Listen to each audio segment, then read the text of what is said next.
சந்தேகத்திற்குரிய முறையில் உயிரிழந்த மாணவரின் மரணம் குறித்து சிபிசிஐடி விசாரணை கோரி பெற்றோர் மற்றும் உறவினர்கள் 4வது நாளாக போராட்டத்தில் ஈடுபட்டுள்ளனர். நெல்லை மாவட்டம் பர்கிட் மாநகரம் பகுதியைச் சேர்ந்த செல்வம் என்பவரின் 2வது மகன் விக்னேஷ் தேனி மாவட்டம் போடி பகுதியில் உள்ள அரசு பொறியியல் கல்லூரியில் படித்து வந்தார். கடந்த 13ஆம் தேதி இவர் தங்கியிருந்த அரசு கல்லூரி விடுதியிலிருந்து கழிப்பறையில் ஐயத்திற்குரிய வகையில் உயிரிழந்து கிடப்பதாக அவரது பெற்றோருக்கு தகவல் தெரிவிக்கப்பட்டது. இதனைத் தொடர்ந்து காவல்துறையினரும் உடலை கைப்பற்றி விசாரணை நடத்தி வருகின்றனர்.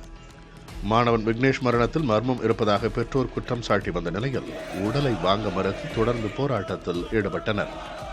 பேச்சுவார்த்தையின் அடிப்படையில் உடற்கூராய்வு நடத்தப்பட்டது. அப்போது உடலின் பல இடங்களில் காயங்கள் இருந்தது கண்டறியப்பட்டுள்ளது. இந்த காயங்களை புகைப்படம் எடுத்து காவல்துறையினரிடம் காட்டிய போது காவல்துறை அதிகாரிகள் மாணவன் இறந்த பிறகு எறும்பு கடித்ததால் ஏற்பட்ட காயம் என்று கூறுவதாக உறவினர்கள் கூறுகிறார்கள்.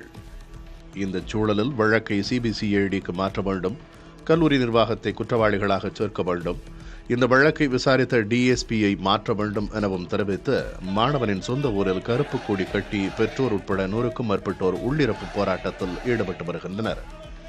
மாணவரின் உடற்கூராய்வு முடிந்த நிலையில் முதல் கட்ட ஆய்வறிக்கை இன்னும் வரவில்லை. இருந்தும் மாணவரின் இறப்பு இயற்கையானது என்றும் மாரடைப்பால் தான் மாணவர் உயிரிழந்ததாகவும் தேனி அரசு மருத்துவக் கல்லூரி தரப்பிலிருந்து தகவல் வெளியாகியுள்ளது. அதிகாரப்பூர்வமான மருத்துவ அறிக்கை தகவல்கள் இன்னும் வழங்கப்படவில்லை. புதிய தலைமுறைக்காக செய்தியாளர் மருது மற்றும் ரமேஷ் கண்ணன்.